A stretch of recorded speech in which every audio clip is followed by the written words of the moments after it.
नमस्कार, मैं रिया आप सभी का तहे दिल से स्वागत करती हूँ नारिका टॉक शो में।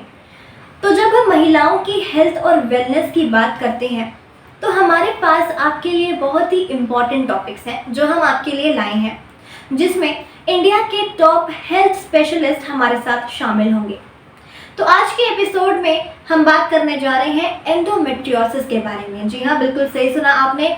एंडोमेट्रियोसिस एक ऐसा विषय है, एक ऐसा टॉपिक है और ऐसी एक स्थिति है, ऐसी कंडीशन है जिससे हर एक महिला उनके दिनों में और उनकी उम्र में गुजर रही हैं और उसके बारे में हमें सब कुछ जानना बेहद ज़रूरी है। और उसके लिए हमारे साथ डॉक्टर अंशुमला शुक्ला शामिल होंगे इस शो में, जो कि बहुत ही एक्सपर्ट हैं इस फील्ड में। और हम इस बहुत ही इम्पॉर्टेंट मुद्दे के बारे में बात करने के लिए इनसे अच्छा व्यक्ति और कोई विचार नहीं कर सकते थे। तो चलिए, किसका इंतजार कर रहे हैं, आइए शामिल होते हैं डॉक्टर अंशुमला शुक्ला के क्लिनिक में और टॉपिक से रिलेटेड, टॉपिक से जुड़े हर एक प्रश्न का जवाब हम जानने की कोशिश करते हैं। और टॉपिक का नाम है एंडोमेट्रियोसिस। तो चलिए, बिना किसी देरी के शुरू करते हैं शो।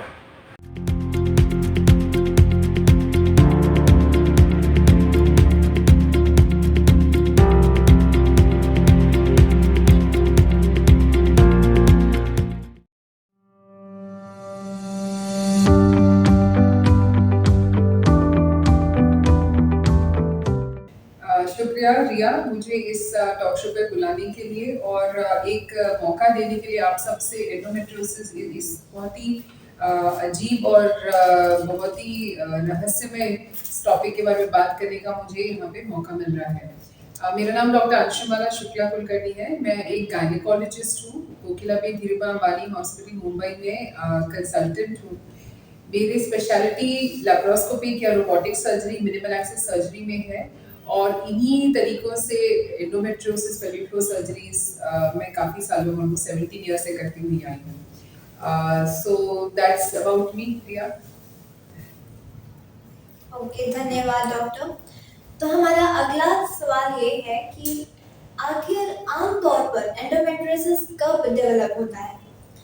एंडोमेट्रियोसिस एक बीमारी है जो अब तक के बहुत ही जो युवा पीढ़ी होती है उनसे शुरुआत होती है इसकी 20 से 25 साल की उम्र में, और ये हमने 20 साल से लेकर 40 साल की उम्र तक की लेडीज में देखा गया है, महिलाओं में देखा गया है कि एंडोमेट्रियोसिस की तकलीफ के कारण से उनको काफ़ी सारे ट्रीटमेंट लेने की ज़रूरत पड़ रही है।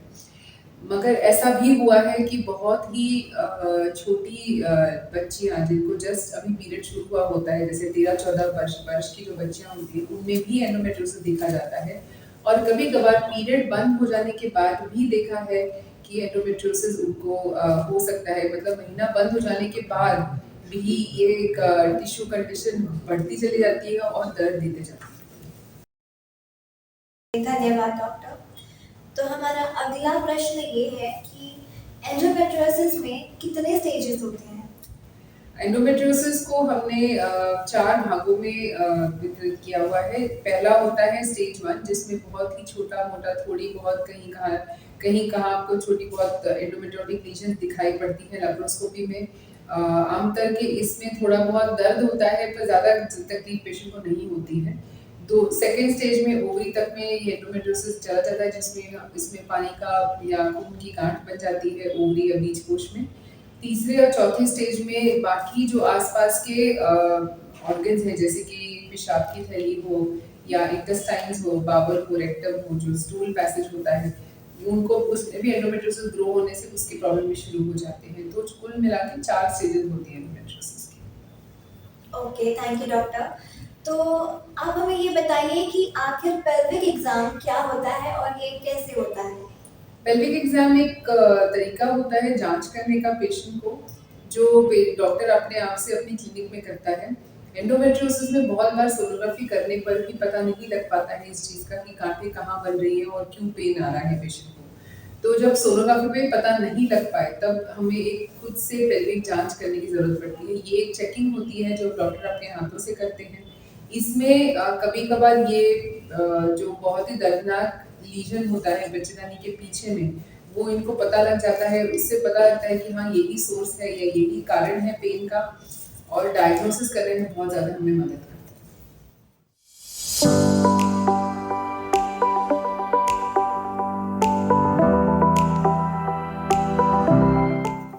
शरीर के एब्डोमेन की एज वेल एज नीचे के पेल्विक के नीचे के भाग की भी सोनोग्राफी साथ में की जाती है। क्योंकि बहुत बार ऐसा होता है कि एंडोमेट्रियोसिस की वजह से किडनीज में स्वेलिंग हो जाती है, उसमें सूजन आ जाती है क्योंकि उसकी जो नली होती है वो बहुत बार फंस जाती है इस चीज़ में, और वो साइलेंटली फंसती है, इसका कोई सिम्टम नहीं आ पाता है, और जब अल्टीमेटली पेशेंट आता है लास्ट स्टेज में तब पता लगता है कि एक्चुअली इनकी जो किडनी है वो बहुत ज़्यादा स्वेलिंग हो चुकी है, उसमें खराब हो चुकी है वो, क्योंकि ये प्रेशर बन के ये खराब हो जाती है। तो इसीलिए जब हम एंडोमेट्रियोसिस के पेशेंट की जांच करवाते हैं तब पूरे पेट की सोनोग्राफी करना बहुत ज़रूरी होता है। पेट की सोनोग्राफी से आपको अपने आपके लिवर, स्प्लीन, पैंक्रियाज, किडनीज के बारे में पता लगता है, और जो नीचे के भाग या पेल्विस के भाग की सोनोग्राफी होती है उसमें हमको बच्चेदानी का, बीज कोश का, फेलोपियन ट्यूब्स का, यूरिन ब्लैडर मतलब पेशाब की थैली, और जो स्टूल पैसेज रेक्टम होता है उसकी थैली की इंफॉर्मेशन मिलती है हमको। पेल्विक सोनोग्राफी हम अंदर से वजाइनल के यूरिन भाग के रूट से भी कर सकते हैं, ट्रांस वजाइनल अल्ट्रासाउंड बोलते हैं इसको। इसमें अंदर से करने से ज़्यादा करीब से हम एंडोमेट्रियोसिस को जांच कर पाते हैं। अगर वो इंटेस्टाइन्स पर है या इंटेस्टाइन यूट्रस पे चिपकी हुई है तो हमको इसको ये पेल्विक अल्ट्रासाउंड या ट्रांस वजाइनल अल्ट्रासाउंड करने से पता लग सकता है। धन्यवाद डॉक्टर। तो हमारा अगला प्रश्न ये है कि आखिर एंडोमेट्रियोमा क्या होता है? बच्चेदानी के बगल में जो बीज कोश अंडा कोश होता है उसको बोलते हैं ओवरी। ओवरी में जब ये ही लाइनिंग एंडोमेट्रियोसिस की लाइनिंग जो होती है वो गांठें खून की गांठें जब ओवरी में बनने लग जाती हैं तो उसको एंडोमेट्रियोमा कहते हैं। ये या तो पहले से बने हुए सिस्ट में बनती है जिसको बोलते हैं टाइप 1 एंडोमेट्रियोमा, जिसमें ज़्यादा दर्द नहीं होता है और वो जनरली इजीली निकाले जा सकते हैं बिना कोई बड़े डैमेज के ओवरी को। और दूसरा होता है टाइप 2 जिसमें ये लीजन्स ओवरी के ऊपर की परत पर बनने से वो ओवरी के अंदर चलते चले जाते हैं, बढ़ते जाते हैं ब्लीडिंग के साथ, और वो ओवरी के अंडों को बहुत हद तक ज़्यादा खराब करते हैं, वो बहुत ज़्यादा पेनफुल होते हैं। तो ये दोनों कंडीशन सोनोग्राफी पे बहुत अच्छे से डायग्नोस हो सकती हैं, और इनका ट्रीटमेंट उनके साइज और सिम्टम्स पे डिपेंड करता है। जी, तो जैसे कि आपने हमें सिम्टम्स के बारे में बताया, तो डॉक्टर हमारी ऑडियंस ये भी जानना चाहती है कि इन सिम्टम्स को कंट्रोल करने के लिए वुमेन्स को क्या करना चाहिए? सबसे पहले होता है कि इसका हमें जांच ठीक तरीके से करानी चाहिए। तो जब कोई अगर आपको बोले कि हमें पीरियड के साथ में बहुत ज़्यादा दर्द हो रहा है, अगर ऐसा है तो उसको नज़रअंदाज नहीं किया जाना चाहिए। जल्दी से उसके बारे में जांच करा के उसकी सोनोग्राफी और करेक्ट एक्सपर्ट से ओपिनियन लेकर इसका ट्रीटमेंट जल्दी शुरू करना बहुत ज़रूरी होता है। So I think as a patient first thing, या एक माँ होने के कारण से अपनी बेटी अगर आपको बोल रही है कि उसको पेट में दर्द हो रहा है पीरियड के साथ में, तो उसको या तो पेन किलर ना दें या बोले सहन करो, या उसको कोई ट्रीटमेंट या जांच ना करवाएं, ये बहुत गलत चीज़ होती है। तो पहली बात जो आप कर सकते हैं ये है कि अगर दर्द होता है तो उसकी जांच कराएं, उसके तह तक पहुंचे कि दर्द कहाँ से आ रहा है, क्यों आ रहा है, और अगर उसमें एंडोमेट्रियोसिस निकलता है तो उसका ट्रीटमेंट जल्दी शुरू करें ताकि आगे चल के इसका परिणाम बाकी सारे ऑर्गन्स पे ना हो।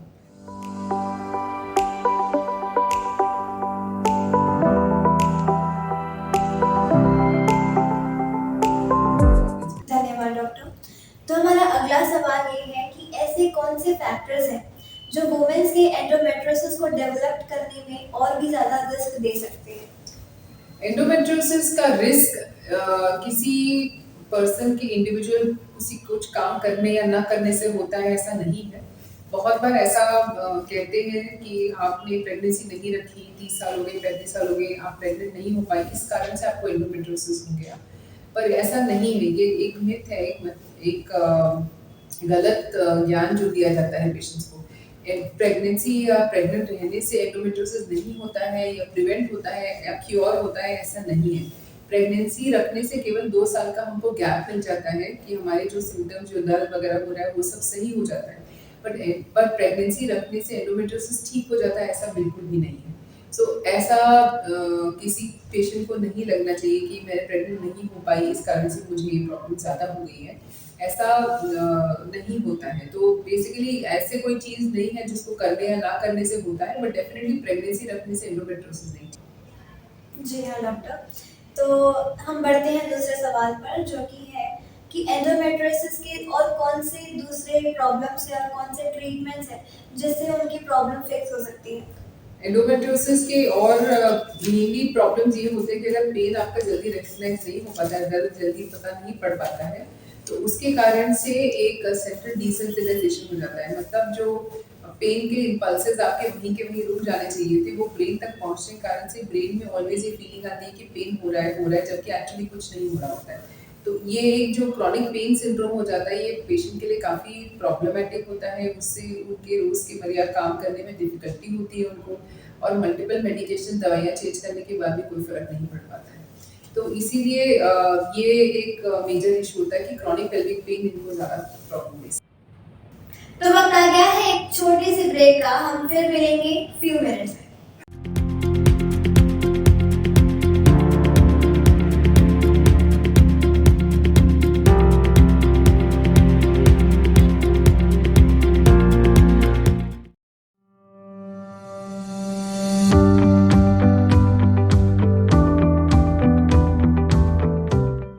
Welcome back to the Narika talk show again. So हम बढ़ते हैं हमारे अगले सवाल पर। तो हमारा अगला सवाल ये है कि क्या एंडोमेट्रियोसिस होने वालों को दवाई की जरूरत है, और अगर है तो वो दवाई कैसे काम करती है? सो एंडोमेट्रियोसिस डेफिनेटली दवाइयाँ उसको दी जाती हैं इस चीज़ में। एंडोमेट्रियोसिस जैसे मैंने आपको बताया, बच्चेदानी के अंदर की लाइनिंग जो होती है, उसी गद्दी के सेल्स बनते हैं बाहर, और ये लाइनिंग आपके हार्मोन से रिस्पॉन्ड करती है, जो ईस्ट्रोजन प्रोजेस्टेरोन हार्मोन होता है। तो जब आप एंडोमेट्रियोसिस की मेडिकेशन या दवाइयाँ शुरू करते हैं, तो वो सारे हार्मोन बेस्ड की दवाइयाँ होती हैं, जिससे कि एक पर्टिकुलर हार्मोन को कम करके एक प्रोजेस्टेरोन वाले हार्मोन को बढ़ाकर ये जो लाइनिंग की सूजन है उसको कम किया जाता है। तो हार्मोन ट्रीटमेंट और प्रोजेस्टेरोन ट्रीटमेंट एक सबसे पहला पहला कदम होता है एंडोमेट्रियोसिस के ट्रीटमेंट में। जी, तो जैसे कि आपने हमें इन दवाइयों के बारे में बताया, तो हमारी ऑडियंस ये भी जानना चाहती है कि आखिर इन दवाइयों के साइड इफेक्ट्स क्या हो सकते हैं? हार्मोन मेडिकेशंस की ऑलवेज साइड इफेक्ट होते ही हैं, बिकॉज हार्मोन मेडिकेशंस अल्टीमेटली आपके ऑर्गन्स को किसी तरीके से थोड़ा बहुत चेंज करता ही है।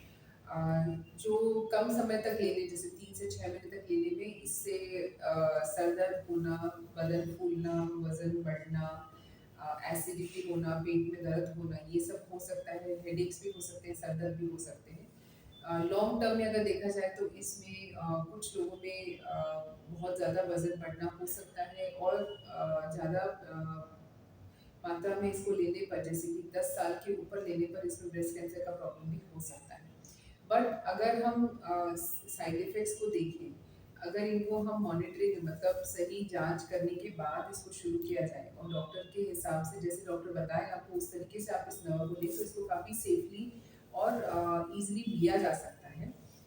ऑफ कोर्स अगर ये कॉमन सिम्पटम्स जो मैं बता रही हूँ, जैसे कि पैरों के वेन्स में क्लॉट होना, ये सब सिम्पटम जो होते हैं वो बहुत रेयर होते हैं, और अगर आप डॉक्टर की गाइडेंस में इसको ले रहे हैं मेडिकेशंस को, ये सब साइड इफेक्ट्स को अच्छी तरीके से मैनेज भी किया जा सकता है। इसकी मात्रा इतनी ज़्यादा नहीं होती है। सो हार्मोन मेडिकेशन से डरना उचित नहीं होता है, बल्कि आपको इसको करेक्ट मॉनिटरिंग में करेक्ट गाइडेंस लेकर शुरू करने से इसका बेनिफिट्स लिया जाना चाहिए। जी, धन्यवाद डॉक्टर। तो हमारा अगला सवाल ये है कि एंडोमेट्रियोसिस के केसेस में जीन्स अपनी भूमिका निभाती हैं या नहीं? जीन्स या क्रोमोसोम्स किसी एक पर्टिकुलर जीन के कारण से एंडोमेट्रियोसिस होना, ऐसा नहीं होता है। बट एंडोमेट्रियोसिस अगर आपकी मदर को हो चुका है, माँ को हो चुका है, आपकी मौसी को हो चुका है, तो आपको होने की संभावना बहुत ज़्यादा रहती है। जैसे 1 in 7, मतलब 7 में से एक आपकी माँ की बच्ची हो सकती है जिसको एंडोमेट्रियोसिस हो सकता है। तो ये डेफिनेटली है कि कहीं तो बॉडी में इम्यूनिटी की जो खराबी होती है, जिसकी वजह से एंडोमेट्रियोसिस लीजन बढ़ते हैं, ये आपको अपने जेनेटिक पावर से आ सकते हैं।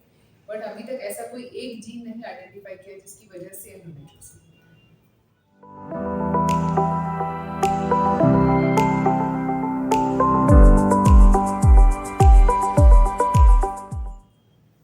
जी, धन्यवाद डॉक्टर।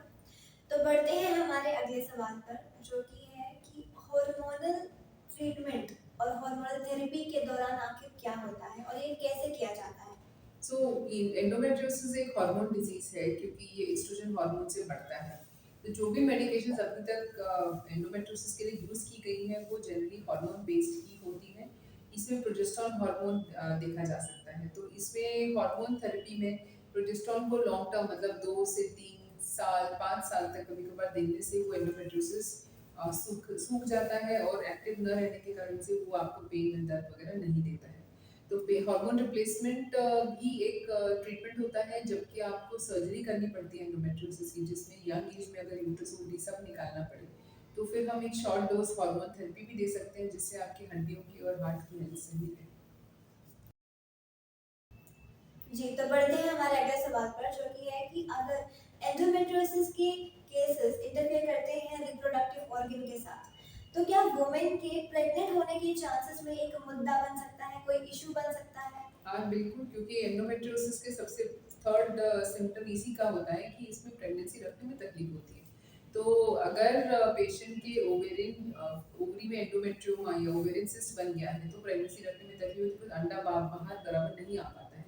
अगर फेलोपियन ट्यूब सूज जाते हैं, तब भी प्रेगनेंसी रखने में तकलीफ होती है। और अगर यूट्रस सूज जाता है, तो प्रेगनेंसी हो जाने पर प्रेगनेंसी रुक नहीं पाती है। तो एंडोमेट्रियोसिस प्रेगनेंसी प्रिवेंट डेफिनिटली करता है, ये एक सबसे मेजर प्रॉब्लम। धन्यवाद डॉक्टर।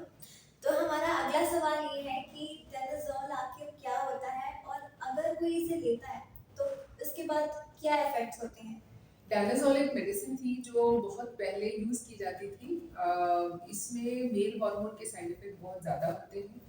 अभी आमतौर तक ये मेडिकेशन ऑलमोस्ट बंद की जा चुकी है, क्योंकि इससे जो साइड इफ़ेक्ट्स मेल हार्मोन के फीमेल बॉडी में पड़ते हैं वो इरिवर्सिबल होते हैं, जो चेंज नहीं होते। जैसे गले की आवाज़ बदलना, फिर वो चीज़ बदल नहीं पाती, चेंज नहीं हो पाती। तो डायनाजोल अभी मतलब ऑलमोस्ट नहीं यूज़ किया जाता है इस चीज़ के लिए।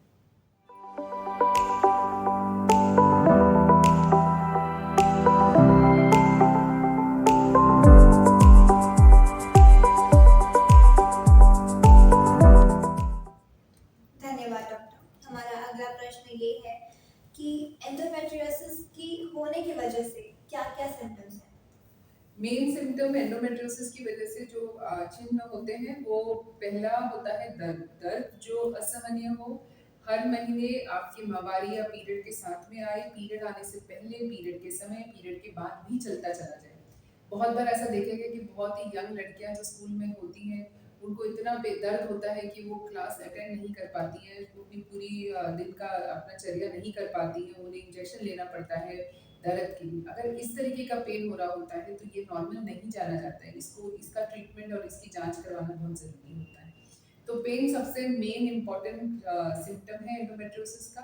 उसके बाद होता है हेवी ब्लीडिंग। अगर बच्चेदानी के अंदर के मसल में भी एंडोमेट्रियोसिस बनने लग जाए, तो फिर ब्लीडिंग बहुत ज़्यादा एक्सेसिव विद क्लॉट्स और प्रॉब्लमैटिक हो सकती है।